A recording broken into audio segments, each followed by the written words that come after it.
Hello everyone, I am Shreya welcoming you to Ada 24/7 School. Guys, today we are going to discuss our previous lecture that is hydrocarbon and hydrocarbon प्यारे बच्चे class 11th का chapter number 13 है जिसमें कि हम लोग already concept को discuss कर चुके हैं। अब कुछ क्वेश्चंस की बारी है जिसको हम लोग डिस्कस करने वाले हैं।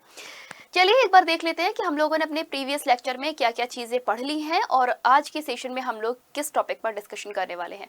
तो चलिए let's start with me guys. Previous lecture में हम लोगों ने एल्केन को डिस्कस कर लिया है, एल्कीन को डिस्कस कर लिया है, एल्काइन को और हाइड्रोकार्बन्स को डिस्कस कर लिया है।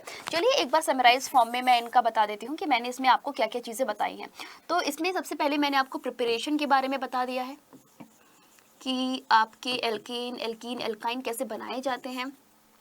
स्ट्रक्चर्स के बारे में बता दिया है, स्ट्रक्चर है, जनरल फॉर्मूला है और साथ में आपके आईयूपैक नेम्स है ना, इनके बारे में हम लोगों ने डिस्कशन कर लिया है। फिजिकल एंड केमिकल प्रॉपर्टीज को डिस्कस कर लिया है। यस गाइज, ये आपके चार चीज़ें हैं जिसको हम लोग ऑलरेडी डिस्कस कर चुके हैं। प्यारे बच्चे, अब बात करें लास्ट इसके इम्पोर्टेंट यानी यूजेस की, तो ये भी हम लोग डिस्कस कर चुके हैं। यानी कि एल्कीन, एल्काइन और एल्केन्स और हाइड्रोकार्बन्स में हम लोगों ने क्या क्या चीज़ें डिस्कस कर ली हैं, उनका preparation, structure, general formula, IUPAC names, physical and chemical properties और साथ में उनकी इंपॉर्टेंस एंड यूजेस, ये सारी चीज़ें हम लोग अपने प्रीवियस लेक्चर्स में डिस्कस कर चुके हैं। साथ में कुछ मैकेनिज्म को भी हमने डिस्कस किया है कि आपके पर्टिकुलर हाइड्रोकार्बन्स या फिर एल्केन, एल्कीन, एल्काइन किस टाइप की रिएक्शंस को, किन किन रूल्स को फॉलो करते हैं। तो ये सारी जितनी भी चीज़ें थी वो हम लोग अपने प्रीवियस लेक्चर में डिस्कस कर चुके हैं। अब बारी आई है आपकी एनसीईआरटी एक्सरसाइज की, यानी इन चार टॉपिक से रिलेटेड एनसीईआरटी में जो आपके क्वेश्चंस दिए हुए हैं उनको देखने की। चलिए बच्चे, बिना समय को बर्बाद किए हुए हम लोग अपने लेक्चर की तरफ चलते हैं और देख लेते हैं एनसीईआरटी के एक्सरसाइज क्वेश्चन की तरफ। क्वेश्चन नंबर 1 स्क्रीन पर हमारे सामने दिया हुआ है। क्या कह रहा है? How do you account for the formation of ethane, chlorination of methane, कि आप कैसे इथेन का फॉर्मेशन करोगे with the help of chlorination of methane. Methane का क्लोरीनेशन करके आप कैसे इथेन बनाओगे, हमसे ये पूछा गया है। कैसे बनाएंगे गाइस? उसके 3 स्टेप्स होते हैं। कौन कौन से स्टेप होते हैं उसके मैकेनिज्म का? पहला होता है इनिशिएशन, दूसरा होता है प्रोपेगेशन और तीसरा होता है टर्मिनेशन। ये 3 आपके फ्री रेडिकल मैकेनिज्म की प्रोसेस होती है। अब क्लोरीनेशन प्रोसेस का मतलब आपका फ्री रेडिकल मैकेनिज्म प्रोसेस जाएगी। चलिए गाइस देख लेते हैं। इसमें क्या होता है, आपका जो क्लोरीन होता है यानी Cl2 होता है, उसका होमोलिटिक फिजन होता है। Cl2 ना, ऐसे लिख सकते हो आप, Cl बॉन्ड Cl है ना, उसका होमोलिटिक फिजन होता है। जब इसका होमोलिटिक फिजन हुआ तो आपके 2 फ्री रेडिकल बने। क्या बने? 2 फ्री रेडिकल बने। तो यस गाइस, आपके क्लोरीन के 2 फ्री रेडिकल बन गए। अब क्या होगा? प्रोपोगेशन प्रोसेस आएगी, यानी कि मेथेन है ना, तो मेथेन में आपका 1 क्लोरीन फ्री रेडिकल ऐड होगा। तो यस गाइस, मेथेन ले लिया और क्लोरीन फ्री रेडिकल ले लिया। जब इसमें से आपका हाइड्रोजन निकल गया तो आपका HCl बन गया, है ना। क्यों? क्योंकि इसका भी तो होमोलिटिक फिजन होगा। तो जब इसका होमोलिटिक फिजन होगा तो आपका बनेगा CH3 free radical plus H free radical.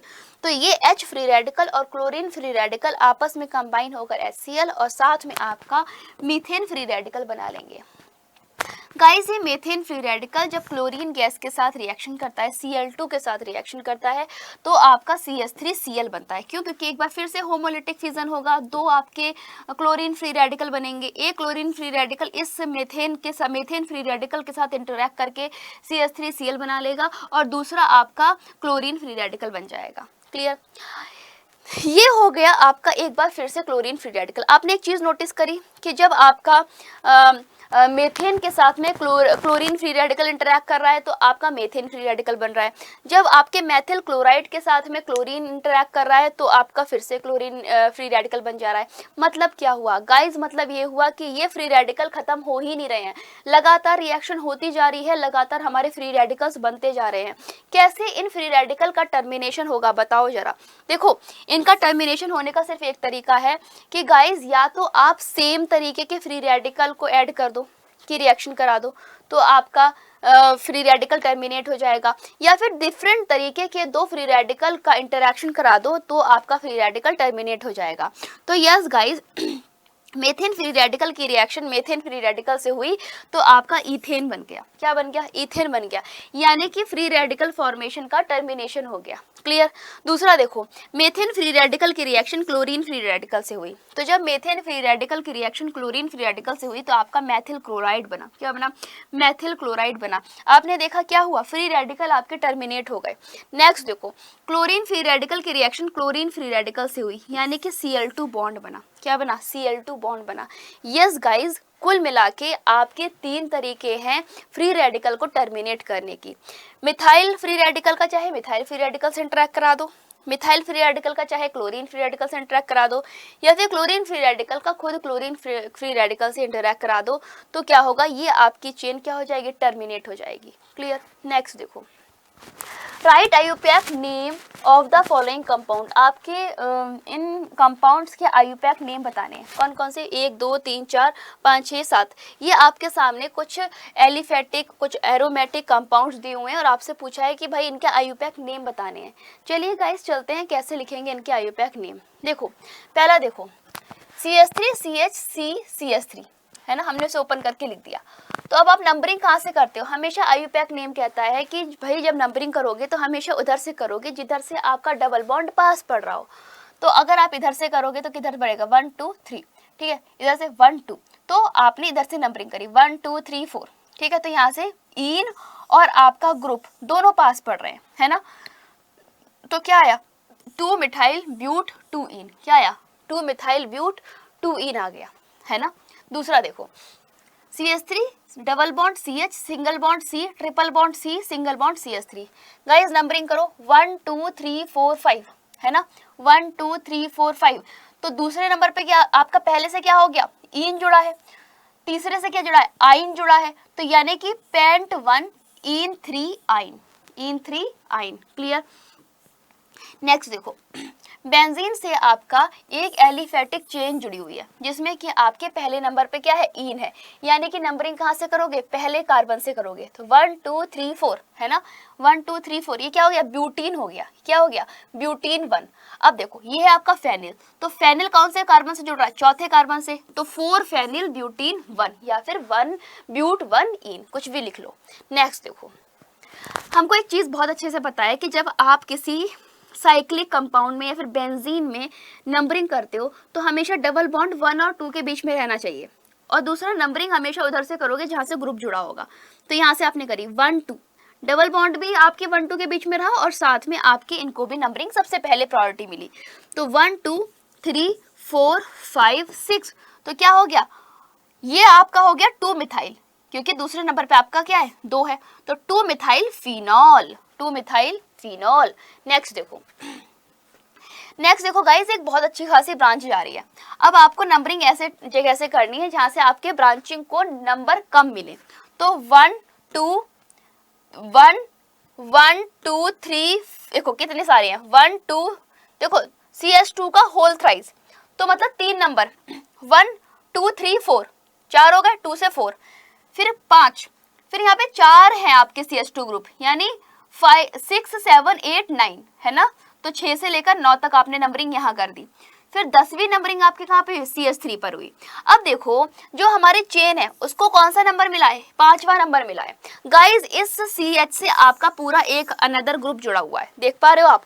CH3 CH2 CH3 CH3, right.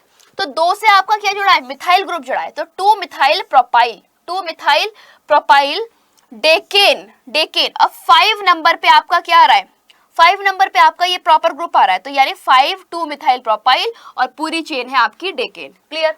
Next देखो, इसमें भी बहुत अच्छे से समझ में आएगा।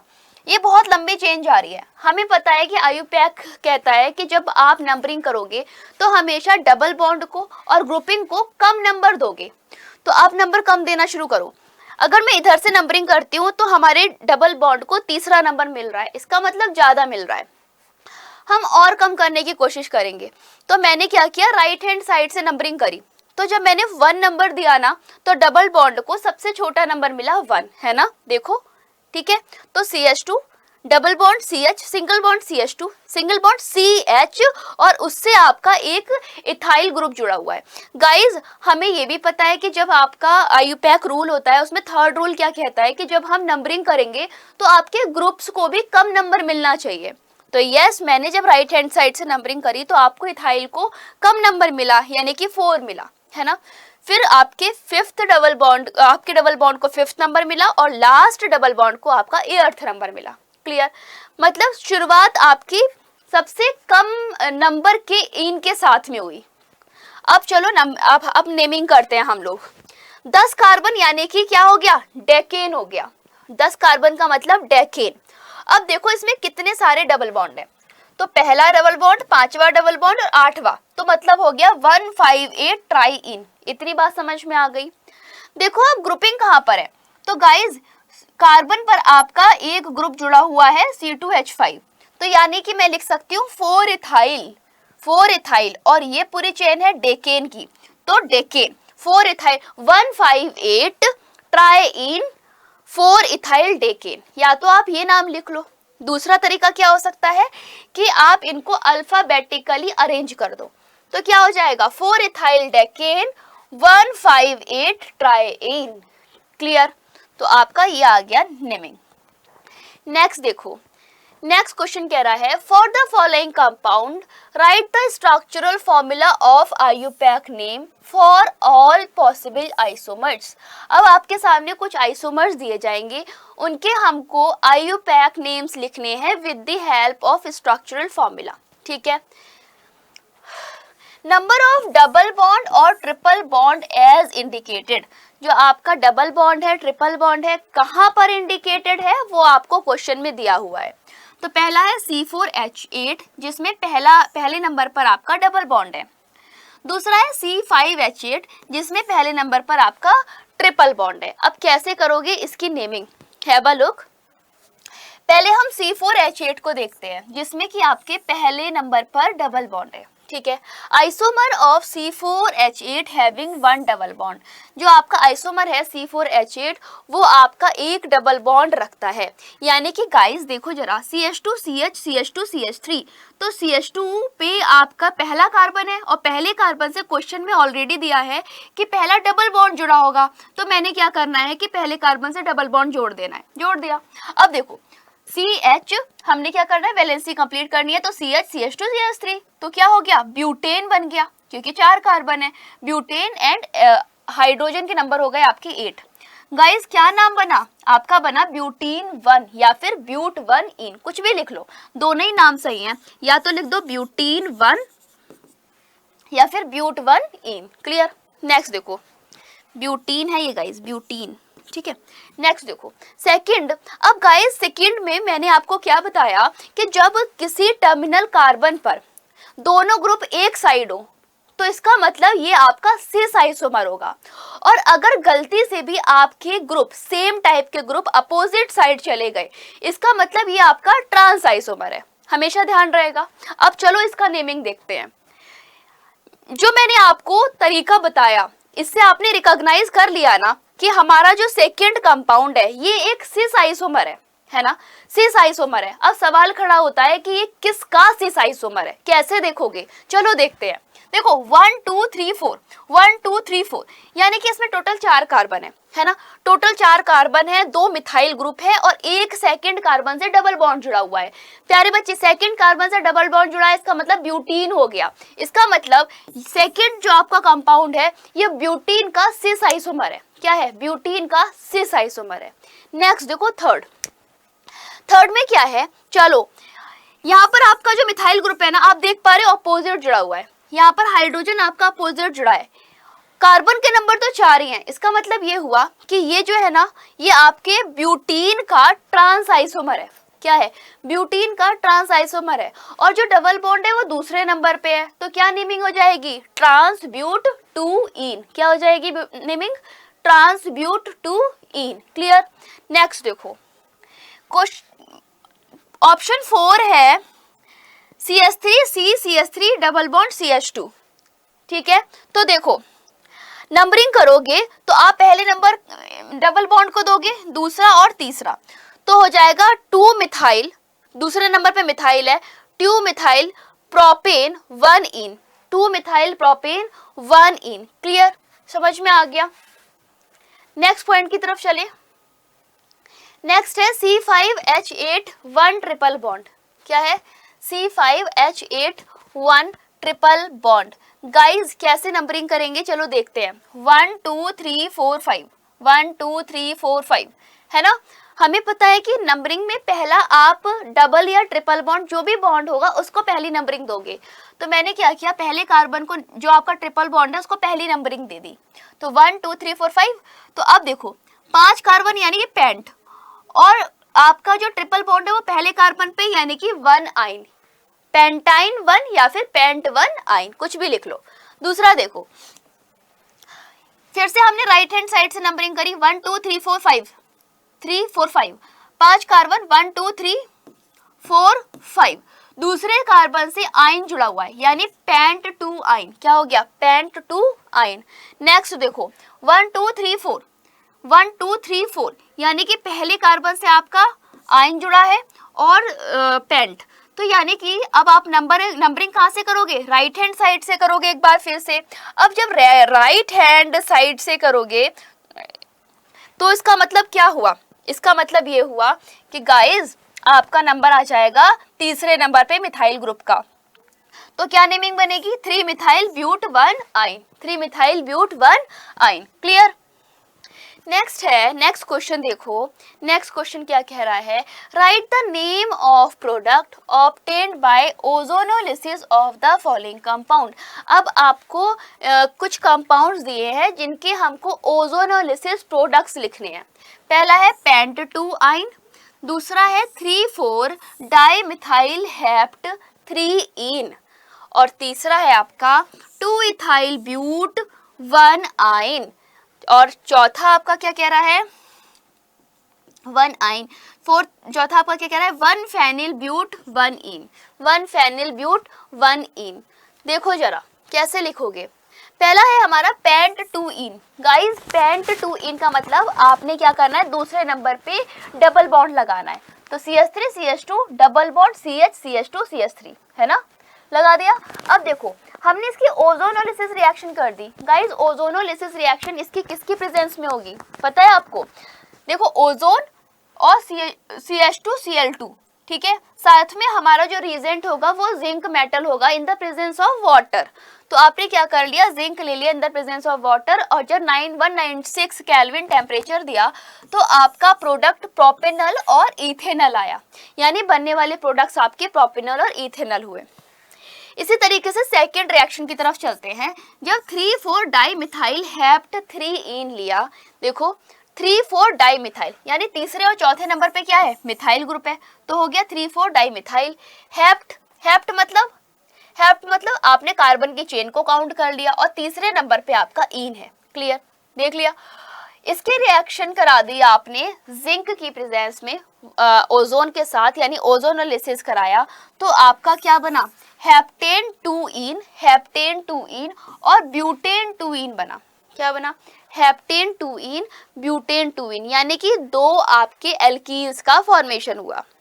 नेक्स्ट देखो इथाइल ब्यूट 1 इन।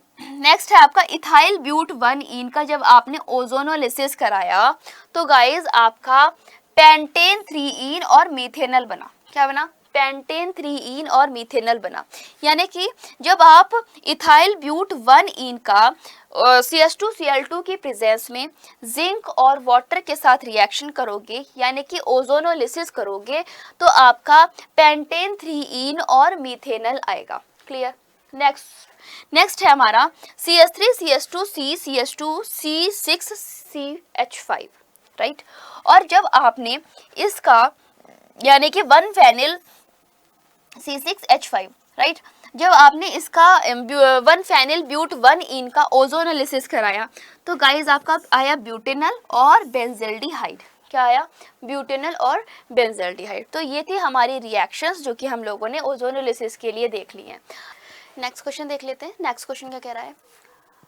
तो गाइज एन एल्कीन ए, कोई एल्कीन आपको दी गई है जो कि है ए, ऑन ओजोलिसिस जब आपका किसी एल्कीन का ए का ओजोनोलिसिस किया जाता है, gives a mixture of ethanol and pentane 3 own, तो ये आपको इथेनॉल और पेंटेन 3 ओन का मिक्सचर देता है।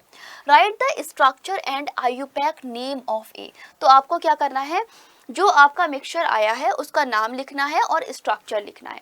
चलिए गाइज इस क्वेश्चन को देख लेते हैं। सबसे पहले इसका स्टेप क्या है, write the structure of IUPAC product, जो आपका प्रोडक्ट है उसका आपको स्ट्रक्चर लिखना है, ठीक है। Write the structure of product side by side with their oxygen atom pointing towards to each other. अब हमें क्या करना है कि जो आपकी ओजोनोलिसिस पर मिक्सचर्स आए उनके हमें ऐसे स्ट्रक्चर लिखने हैं जो आपकी ऑक्सीजन को एनरोल करते हो। तो गाइस क्या बनेगा, पेंटेन 3 इन, है ना, पेंटेन 3 इन बनेगा।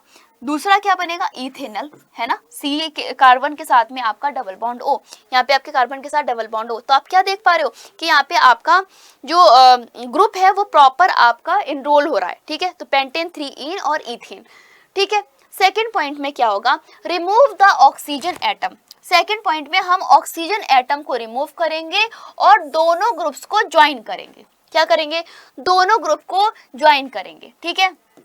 तो यहाँ पे देखो आप, जैसे कि आपका a structure of alkene A is, अब जो आपका एल्कीन है उसका स्ट्रक्चर क्या है, ये आपकी ए जो है ना, ये वाली ए, ये आपकी एल्कीन है, ठीक है। पीछे दिखा देती हूँ मैं एक बार, ये देखो आपका, ये आपकी एल्कीन है और ये आपका इथेनॉल है, क्लियर। दोनों को जब आपने ऑक्सीजन हटा के अटैच किया तो आपका क्या बना, 3 इथाइल पेंट 2 इन, क्या बना, 3 इथाइल पेंट 2 इन बना, क्या बना, 3 इथाइल पेंट 2 इन। और ये आपका किससे बना, उन दोनों मिक्सचर से बना, क्लियर। नेक्स्ट देखो क्वेश्चन नंबर 6। क्वेश्चन नंबर 6 क्या कह रहा है, ए एल्कीन ए, कोई एल्कीन है ए, ठीक है ना, एन एल्कीन ए कॉन्टेन्स 3 सिंगल बॉन्ड। तो उनके पास क्या होता है, कार्बन बॉन्ड कार्बन 3 है और कार्बन बॉन्ड हाइड्रोजन आपके 8 है, क्लियर, गिनते जाना। A bond and 1 carbon bond carbon N bond, जो आपके कार्बन बॉन्ड कार्बन है वो कितने हैं, एन है। तो आपको क्या निकालना है कि जो ए आपका कंपाउंड है वो ओजोनोलिसिस पर 2 मोल एल्डिहाइड देता है, क्या देता है, 2 मोल एल्डिहाइड देता है, जिसका मोलर मास है 44 यूनिट, जिसका मोलर मास क्या है, 44 यूनिट। अब देखो एल्डिहाइड दे रहा है और 44 यूनिट मास है, आपको अपने आप ही गैस लग गया होगा ये किस कंपाउंड की बात हो रही है। Write the IUPAC name of A, अब आपको क्या करना, आईयूपैक नेम लिखना उस कंपाउंड का जो कि आपका बन रहा है। गाइस आंसर देखो, N aldehyde with molar mass 44 unit, कोई आपका एल्डिहाइड है जो कि है मोलर मास 44 यूनिट, तो वो किसका होता है, वो होता है एथेनॉल का, है ना, किसका होता है, एथेनॉल का। तो आपने एथेनॉल लिख लिया यानी CH3CHO का, परफेक्ट। नेक्स्ट देखो, राइट 2 मोल ऑफ एथेनॉल, अब हमें क्या करना है, 2 मोल एथेनॉल लिखने हैं side by side with their oxygen atom, अपने इसकी ऑक्सीजन एटम के साथ। तो क्या क्या पॉसिबिलिटी हो सकती है, एक हो सकती है CH3CHO ऐसे, और एक दूसरी जिधर आपका ऑक्सीजन रहे उधर ही साइड में दूसरे का ऑक्सीजन फेज्ड हो, यानी कि OCH CH3, क्लियर। तो जब हमने एक दूसरे ऑक्सीजन को एक दूसरे की तरफ पॉइंट आउट कर दिया तो आपके बनने वाले 2 एथेनॉल कौन से हुए, CH3CHO OCH CH3 हुए, क्लियर। अब इसमें से हम ऑक्सीजन एटम को रिमूव करेंगे एज यूजुअल, है ना, यहाँ से हम क्या करेंगे, ऑक्सीजन एटम को रिमूव करेंगे तो वो वाटर के साथ में निकल जाएगा, वाटर बन के, है ना। तो क्या बनेगा, CH3CH डबल बॉन्ड CH3, यानी कि ब्यूट 2 इन, क्या बनेगा, यानी कि बनेगा आपका ब्यूट 2 इन। तो गाइज आप चाहो तो इसको ऐसे लिख लो, आप चाहो तो इसको ऐसे लिख लो, कुछ नहीं किया है, सिर्फ आपकी इस ब्यूट 2 इन को यानी ब्यूटीन 2 को स्ट्रक्चर को ओपन करके लिख दिया गया है, क्लियर। नेक्स्ट देखो क्वेश्चन नंबर 7 कह रहा है, propanal and pentane 3 in are ozonolysis, जो आपके प्रोपेनल है, जो आपका पेंटेन 3 है, वो क्या है, ओजोनोलिसिस प्रोडक्ट है ऑफ एन एल्कीन, किसका, एल्कीन का ओजोनोलिसिस प्रोडक्ट है। What is the structural formula of alkene, तो आपको ये बताना है कि एल्कीन का स्ट्रक्चरल फॉर्मूला क्या है। गाइज देखो जरा, the structure of propanal and pentane 3 with their oxygen atom facing to each other, जो आपका प्रोपेनल है और जो आपका पेंटेन 3 इन है, उन दोनों के ऐसे स्ट्रक्चरल फॉर्मूले लिखने हैं जिनका ऑक्सीजन दोनों एक दूसरे की तरफ फेस कर रहे हो, है ना। तो हमने क्या लिख लिया, CH3CH2CHO, क्या लिखा, CH3CH2CHO। दूसरा देखो, अब पेंटेन 3 का लिखोगे तो कैसे लिखोगे, तो फिर आप O से शुरुआत करोगे, OCCH2CH3 का होल ट्वाइस। क्लियर है ना। क्या हुआ, ऑक्सीजन दोनों एक दूसरे की तरफ फेस कर रहे हैं, अब ऑक्सीजन को इलिमिनेट कर दो। अब यहाँ पर क्या करोगे, स्टेप 2 में आप क्या करोगे, elimination of oxygen, elimination of oxygen atom. अब जब आप ऑक्सीजन एटम का इलिमिनेशन करोगे तो गाइस क्या बनेगा, देखो जरा, तो बनेगा आपका 3 एथिल हेक्स 3इन, क्या बनेगा, 3 एथिल हेक्स 3इन, राइट। तो यस गाइस, अब आपका ये था आपका फॉर्मेशन जो कि ओजोनोलिसिस से पॉसिबल था। अब नेक्स्ट देखो, क्वेश्चन नंबर 7 हो गया हमारा। अब नेक्स्ट क्वेश्चन की तरफ चलते हैं, क्वेश्चन नंबर 8। क्या कह रहा है question number 8, right the equation for the combustion reaction. आपको क्या करना है, एक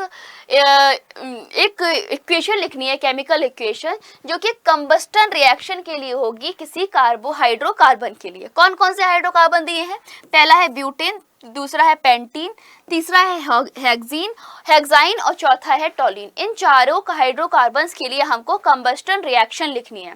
चले गाइस लिखते हैं। तो पहली आपके ब्यूटेन के लिए, गाइस जब आपका ब्यूटेन किससे, ऑक्सीजन के साथ, कुछ पार्ट ऑफ ऑक्सीजन गैस के प्रेजेंस में जब हीट किया जाता है तो आपको 4 CO2 और साथ में बाई प्रोडक्ट वाटर देता है। इसी तरीके से जब पेंटीन की बात करें गाइस, पेंटीन 15/2 ऑक्सीजन के साथ में जब गर्म करती है तो साथ आपको 5 आपके कार्बन डाइऑक्साइड और साथ में 5 मॉलिक्यूल ऑफ वाटर प्रोडक्ट देता है। अगर हेक्साइन की इसी तरीके से बात करें तो हेक्साइन आपके minor quantity of oxygen heat जब किया जाता है तो 6 मोल ऑफ CO2 और by product 5 mole of H2O देता है। क्लियर। एज यूजुअल टोल्यूइन, जब आपका टोल्यूइन ऑक्सीजन गैस के एक्सिस में हीट किया जाता है तो आपको 7 मोल ऑफ CO2 और 4 मोल ऑफ वाटर देता है। क्या देता है, 4 मोल्स ऑफ वाटर देता है। क्लियर। नेक्स्ट क्वेश्चन स्क्रीन पर, क्वेश्चन नंबर 9 क्या कह रहा है, draw the cis and trans structure of hex 2इन। हमें क्या करने हैं, हेक्स 2इन के सिस और ट्रांस स्ट्रक्चर बनाने हैं। Which isomer will have higher boiling point and Y. अब आपको ये बताना है कि कौन सा आइसोमर आपका हायर बॉइलिंग पॉइंट देता है और क्यों देता है। आंसर देखो, the structure of cis and trans isomer of hexene 2इन आर। तो आपके कौन कौन से स्ट्रक्चर हैं, एक है सिस और दूसरा है ट्रांस। गाइज कैसे बनेंगे, हमको पता है सिस में क्या होता है, सेम तरीके के ग्रुप आपके सेम साइड में रहते हैं, यानी कि यहाँ पर आपका हायर डाइपोल मोमेंट और हायर बॉइलिंग पॉइंट होता है। क्या होता है, हायर डाइपोल मोमेंट और हायर बॉइलिंग पॉइंट होता है। क्लियर। सेकंड देखो, सेकंड पॉइंट में क्या है गाइज, जब हम ट्रांस को लिखेंगे तो आपके ग्रुप अपोजिट साइड में जाएंगे। देखो जरा, जा रहे हैं ना अपोजिट साइड में, इसका मतलब ट्रांस हेक्स 2इन हो गया। क्या हुआ, ट्रांस हेक्स 2इन हो गया। एंड गाइस ये आपका लोअर डाइपोल मोमेंट यानी लोअर बॉइलिंग पॉइंट हुआ। क्या हुआ, लोअर डाइपोल मोमेंट यानी लोअर बॉइलिंग पॉइंट हुआ। क्लियर। नेक्स्ट देखो, क्वेश्चन नंबर 10। क्वेश्चन नंबर 10 क्या कह रहा है, how will you convert benzene into, how will you convert benzene into. आप बेंजीन को कैसे कन्वर्ट करोगे, किसमें, पैरा नाइट्रो ब्रोमो बेंजीन में, दूसरा है मेटा नाइट्रो क्लोरो बेंजीन, तीसरा है पैरा नाइट्रो टोलीन और एसीटोफिनॉन। इन चारों में आप बेंजीन को कैसे कन्वर्ट करोगे, आपको ये बताना है। तो गाइज पहला ऑप्शन है, the two substituent in the benzene ring are present at para position. जो आपके 2 सब्स्टिट्यूएंट हैं बेंजीन रिंग में वो आपके पैरा पोजीशन पर अटैच्ड होंगे, पहली चीज। तो इससे क्या होगा, therefore the sequence of reaction should be such first ortho and para directing group. तो आपका जो रिएक्शन की पोजीशन होगी वो किधर डायरेक्टिंग होगी, वो आपकी ऑर्थो और पैरा की तरफ डायरेक्टिंग होगी, है ना। इसका मतलब ये हुआ कि जो आपका ब्रोमाइन एटम है वो आपके बेंजीन रिंग पर इंट्रोड्यूस होगा, किसके हेल्प से, with the help of nitration.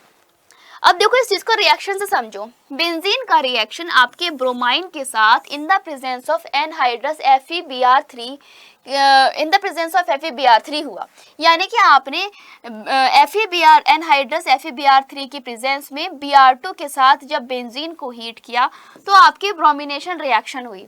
Guys बनने वाला प्रोडक्ट क्या होगा फिर, तो बनने वाला प्रोडक्ट आपका ब्रोमोबेंजीन होगा।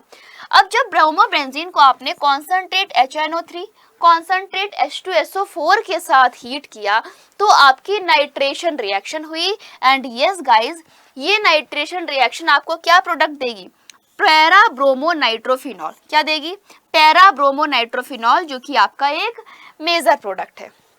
क्लियर। मैंने आपको क्या बताया कि जब आपके कॉन्सेंट्रेट H2SO4 या HNO3 के साथ रिएक्शन होगी तो बनने वाला प्रोडक्ट ऑर्थो या पैरा डायरेक्टिंग होगा। तो आपका पैरा डायरेक्टिंग तो बन गया। अब चलो देख लेते हैं ऑर्थो डायरेक्टिंग प्रोडक्ट को। तो गाइज जब आपका ऑर्थो डायरेक्टिंग प्रोडक्ट बनेगा तो क्या बनने वाला है, ऑर्थो ब्रोमो नाइट्रोबेंजीन, और ये आपका होगा माइनर प्रोडक्ट। क्या होगा, माइनर प्रोडक्ट, क्योंकि यहाँ पे इलेक्ट्रॉन डेंसिटी कम होती है। अब आप माइनर प्रोडक्ट को इस मिक्सचर से कैसे अलग करोगे, तो उसके लिए आपको हेल्प लेनी पड़ेगी फ्रिक्शनल डिस्टिलेशन की।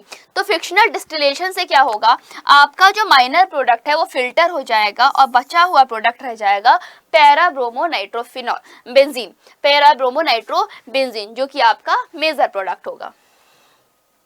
नेक्स्ट देखो, here since the two substituent are at para position with respect to each other, अगर आपके दो सब्स्टिट्यूएंट पैरा पोजीशन पर हैं एक दूसरे के साथ में, तो क्या होगा, जो फर्स्ट सब्स्टिट्यूएंट है बेंजीन का वो आपका ऑर्थो और पैरा डायरेक्टिंग ग्रुप होगा। क्या होगा, ऑर्थो और पैरा डायरेक्टिंग ग्रुप होगा, जैसे कि आपका मिथाइल ग्रुप।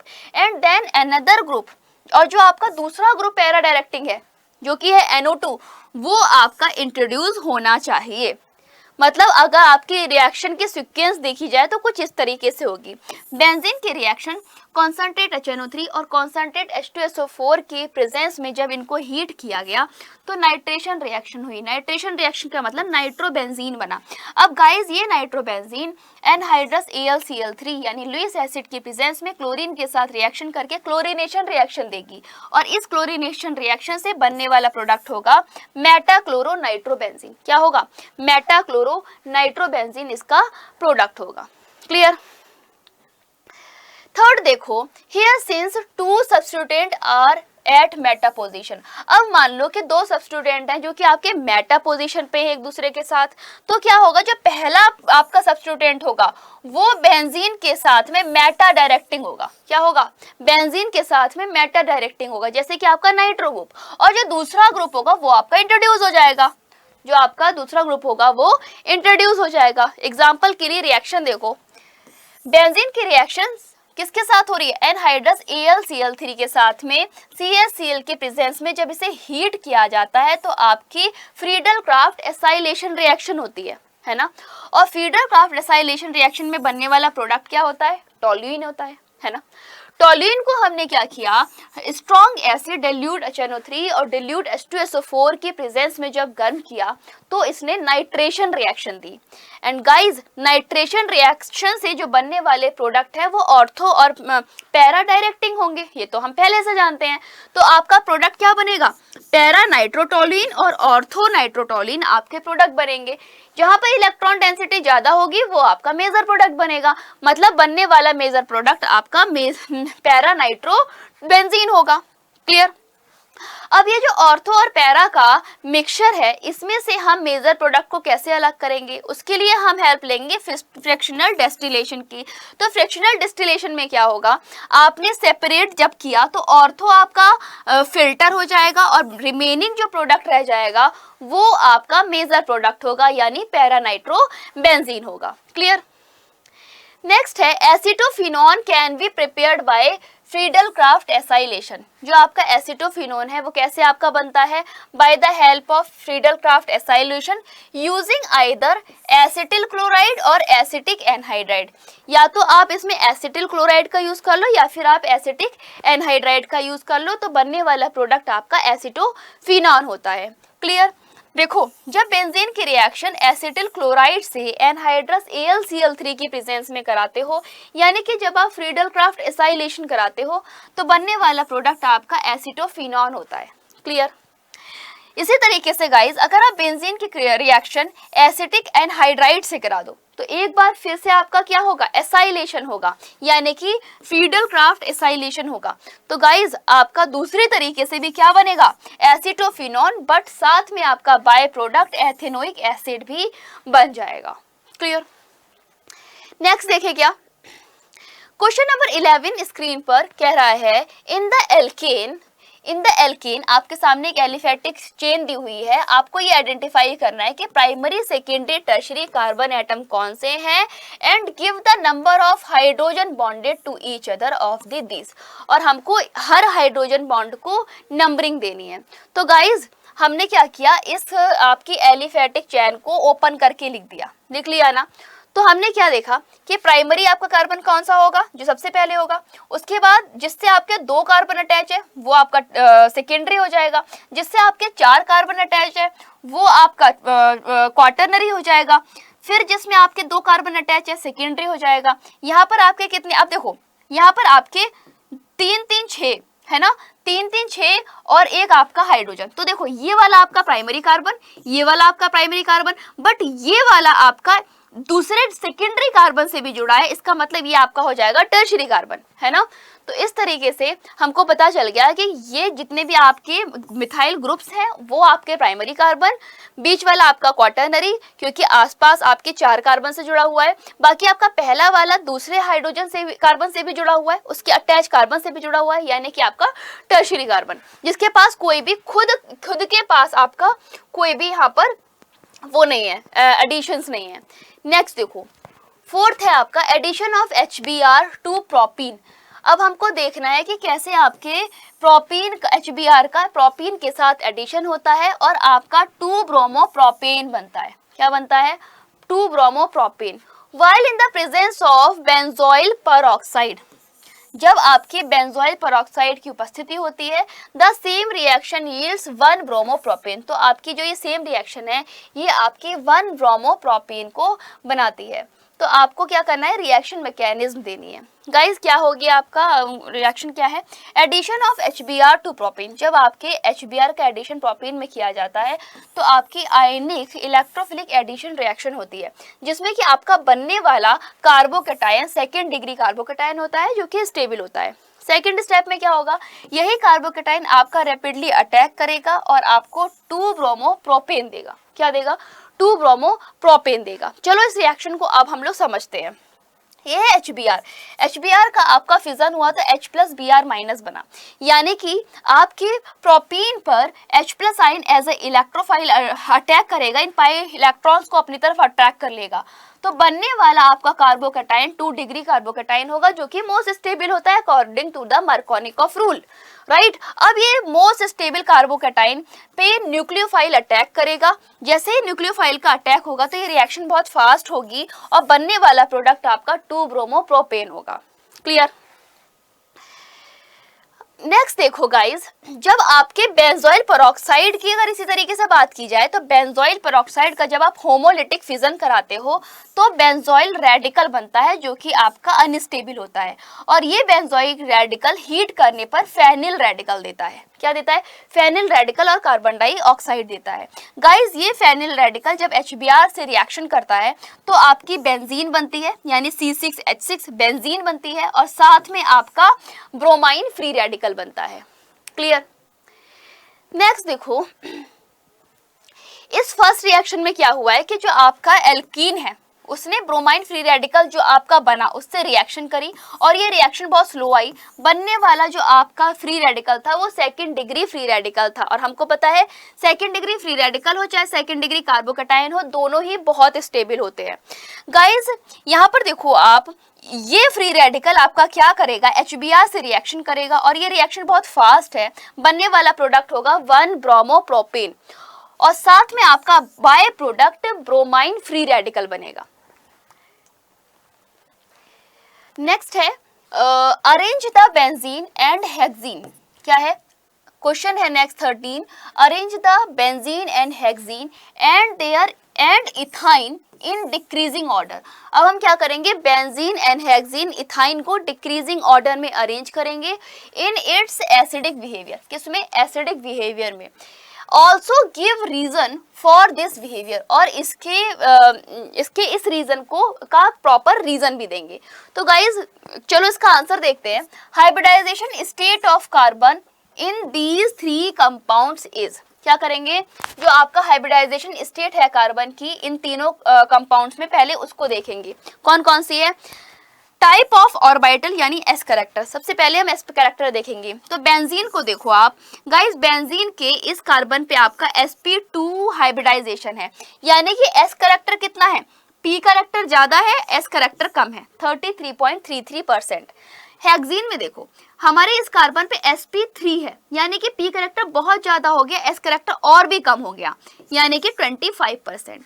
अब देखो यहाँ पर इथाइन, गाइस s और p 50-50% इनका करेक्टर है, यानी s का करेक्टर कितना आ गया, s का करेक्टर है 50%। इसका मतलब क्या होगा कि जो इनकी डिक्रीजिंग ऑर्डर है एसिडिटी का, वो डिपेंड करेगा आपके s करेक्टर पर। कैसे पता चला, जिसका आपका s करेक्टर ज्यादा वो आपका कम एसिडिक, अधिक एसिडिक, ठीक है।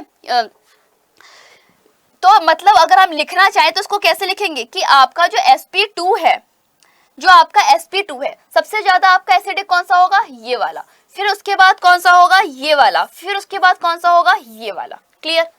चलिए तो गाइज ये था हमारा टॉपिक, जिसमें कि हम लोगों ने हाइड्रोकार्बन के एनसीईआरटी से रिलेटेड जितने भी क्वेश्चन आंसर्स बन सकते थे उनको सॉल्व किया। प्यारे बच्चे, अब आपका काम है कि पहले कंसेप्ट्स को पढ़िए, एनसीईआरटी के क्वेश्चन वीडियो को देखिए, क्वेश्चंस लगाइए और अपनी तैयारी को बेहतर बनाइए। तो चलिए अभी के लिए बस इतना ही। Thanks for watching.